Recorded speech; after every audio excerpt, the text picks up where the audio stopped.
Are you ready for the Great Reset? Here's a video of your future if some people at the World Economic Forum get their way. They say you'll own nothing and be happy about it. Energy will be green, rationed, and expensive, and travel will be restricted. Even your diet will be controlled, and currency will be digital. This left-wing dystopian dream is called the Great Reset, and you're supposed to be excited about it. The Great Reset has been labeled a conspiracy theory, and even sounds like a conspiracy theory. But everything we know about it comes from the global elites themselves, who have been quite open about it. This is not a conspiracy theory. This is a well-documented movement among many of the world's most powerful people. Justin Haskins is a leading authority on the Great Reset. Fundamentally, this is a radical and complete transformation of everything that we do in our society to control people's behaviors, to control businesses, and to move society in the direction that you want to move it. It will change the way businesses are evaluated. It'll coerce businesses to pursue left-wing causes. The Great Reset was unveiled at the World Economic Forum in Davos, Switzerland, where many of the world's most powerful people go to offer solutions to the world's problems. And the World Economic Forum sees the coronavirus pandemic as a historic opportunity to change the way the world operates. Right now we're facing a crisis of international proportion. It's going to have long-term impact for us. Their solution is essentially global socialism. Think of the Green New Deal combined with the COVID-19 lockdown restrictions, and throw in something called the Fourth Industrial Revolution, in which technology is supposed to radically change the way we live and work. Klaus Schwab is the founder of the World Economic Forum. What the Fourth Industrial Revolution will lead to is a fusion of our physical, our digital, and our biological identities. It has the support not only of world leaders, but of global corporations like MasterCard and BP, brought to you by people who think they know what's best for you.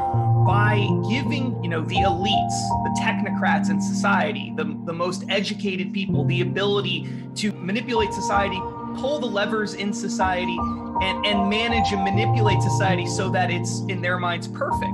1 week before the election, Italian Archbishop Carlo Maria Vigano wrote an open letter to the president, warning him that the Great Reset is inhuman, faceless tyranny that seeks to subdue all of humanity, and that President Trump and the United States are the wall against the deep state, the final assault of the children of darkness. Over the past 4 years, Donald Trump has been the single greatest roadblock for people who are pushing this internationalist, globalist sort of agenda. The World Economic Forum and the Biden campaign even share the same slogan, Build Back Better. To build back better. It's also a phrase you've heard being used by Justin Trudeau, by the Pope, by the Prince of Wales, and by leaders around the world.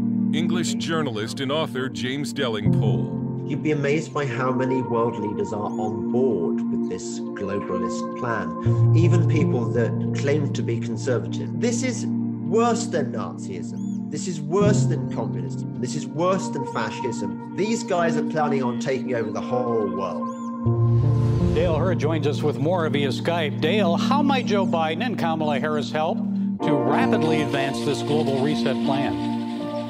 Well, it's hard to find anything in this agenda that any liberal would object to, unless, I guess, you got down to AOC and they thought corporations were doing too well or something. I mean, this is a liberal dream, a left-wing dream come true. It's bringing utopia to earth. And Donald Trump has been the major obstacle to the completion of this. Hence, as I mentioned, the letter from Archbishop Vigano, that he was the only hope to stop this. Now, what are we talking about here in practice? Are we talking about Chinese-style politics with restrictions greater than those imposed on Americans during the COVID pandemic? It's in a sense a bargain. They want to take away your rights and give you more, as sort of level the economy so that no one lacks, but then you give up your rights. For instance, they're big on us not owning anything. It's an Uber model applied to everything. And so you can have more, and maybe you don't have to pay for certain things, but they can be yanked away from you because you don't own them. It's the abolition of private property. It's the control of energy. They're going to essentially tax and penalize fossil fuels into the ground so that all that's left is green energy. This is their big chance to remake the world, and they're going for it. And you mentioned how COVID-19 restrictions and lockdowns are playing into all of this. So what about the coronavirus vaccine? How's that going to be used to advance this agenda? Well, they would certainly be for a mandate for vaccination in every country. Look, and it's astonishing the arrogance that this is all on the internet. This is all on their websites. It's not on conspiracy sites. I mean, they would love for everyone to be chipped, to get vaccinations for this and that. Essentially, under their plan, you lose control of your body, and it's this bargain that in exchange for that, you can trust them to make your life better. And Dale, I noticed something big is missing in this plan of the global elites: God. No mention of him, faith, just this fusion of physical, digital, and biological identities. Nothing about the spiritual. Yeah, and more arrogance. It's like the plot of a science fiction movie where you're asking, wait a minute, where's God in this? I mean, and that is the world that they live in. It's this giant disconnect between the elites of the world that live, I don't know where, and the working men and women of this world. And I personally think that this probably isn't going anywhere because it's so disconnected from our day-to-day lives.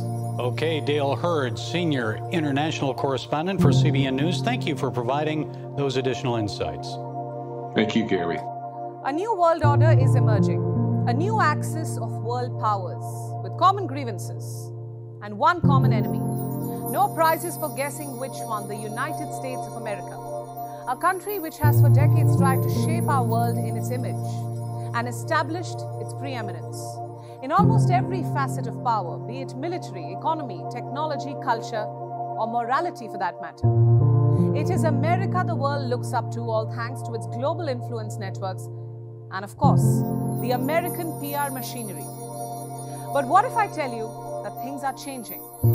That America's global empire is crumbling, the hegemony of Western nations is dying, and a new alliance is looking to replace it, an alliance led by three countries: Russia, China, and Iran. The three most sanctioned countries in the world.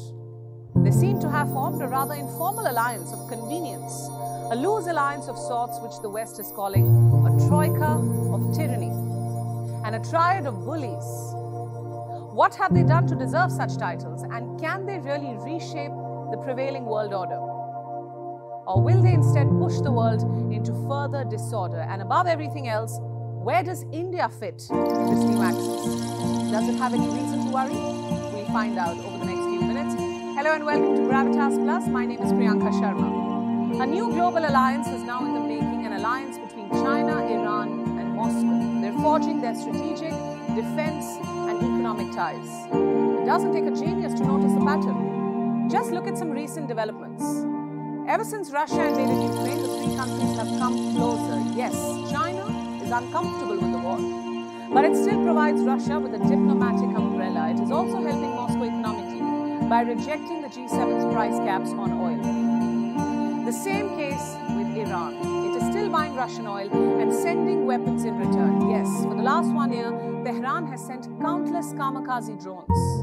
And if reports are to be believed, it might just send ballistic missiles by this October. These deals are being accompanied by state visits. Leaders and officials from all three countries have been frequently flying to each other's capitals.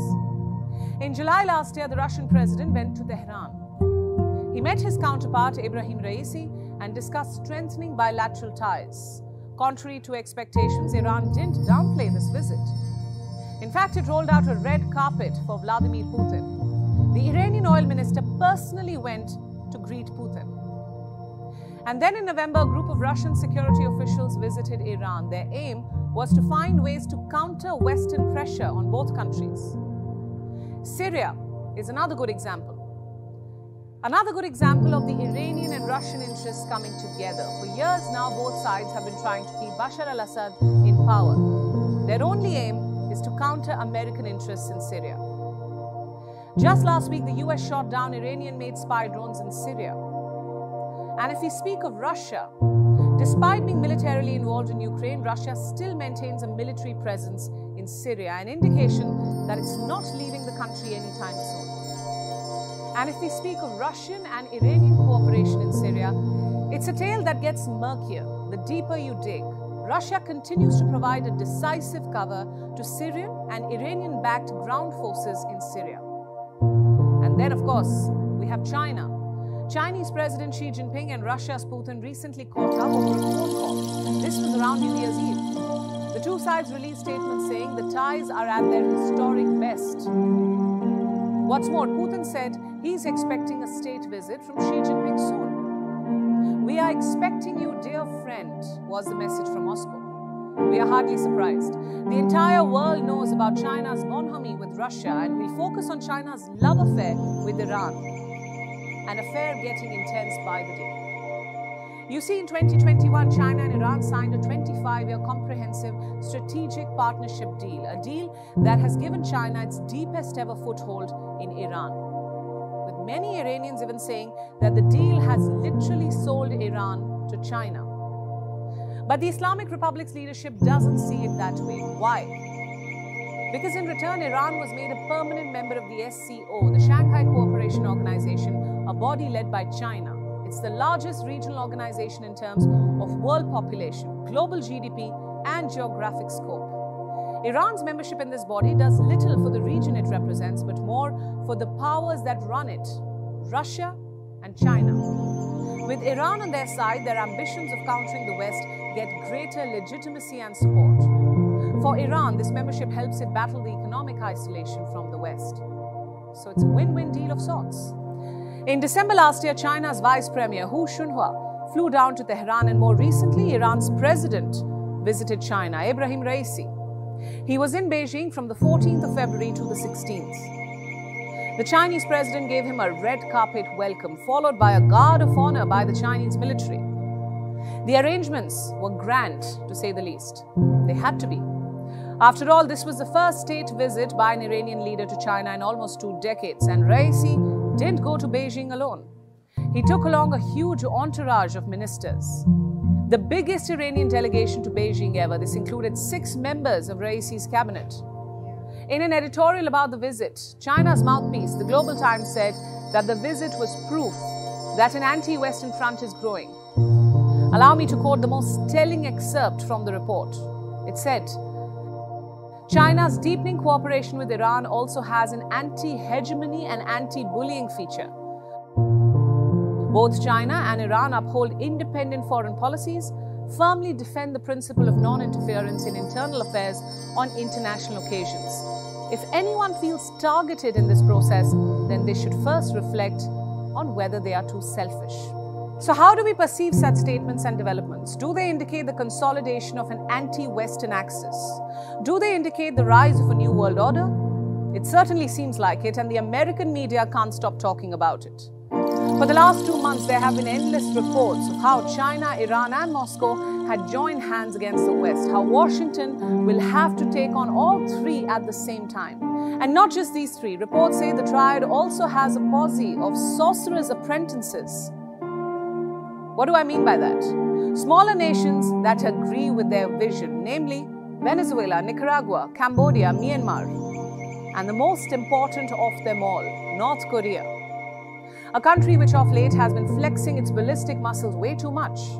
So to put it simply, China, Russia, and Iran want to unite all like-minded countries behind them and use them as a solid front to counter Western hegemony. This seems like a page straight from the Western Alliance building playbook. In the days ahead, you can expect these countries to go all guns blazing on the West. You can expect to see them blaming the West for their ills on global forums and using their vote at the UNSC or the UNGA to thwart the multilateral system. The big question, where will all this leave India? Will India be collateral damage in this game plan? Well, we wouldn't go so far as to say that. You see, India has historic ties with Russia. India and Iran also share a cordial relationship. China is obviously an exception. It never fails to provoke India. Yet, New Delhi and Beijing have managed to not let the tensions flare up dramatically. So should India worry about this alliance? We don't think so. This triad just has one rotten apple as far as India is concerned: China. I don't think the other members of this alliance, both present and future, would square off against India, especially Russia and Iran. One can't imagine these two joining an anti-India alliance. In fact, this alliance isn't even about India. It's about the West, its monopoly, its dominance, its brazen lectures, and its selfish wars. My point is simple. Russia, China, and Iran may have their own ulterior motives. They may have their own differences with the West, but their plan might find takers simply because way too many countries are fed up with the West treating the world like their playground, waging wars at whim, imposing sanctions at whim, and preaching to others at whim. Their superpower status may have crumbled, but their sense of entitlement clearly has not. And this sense of entitlement is exactly what's uniting others against them. Think about it.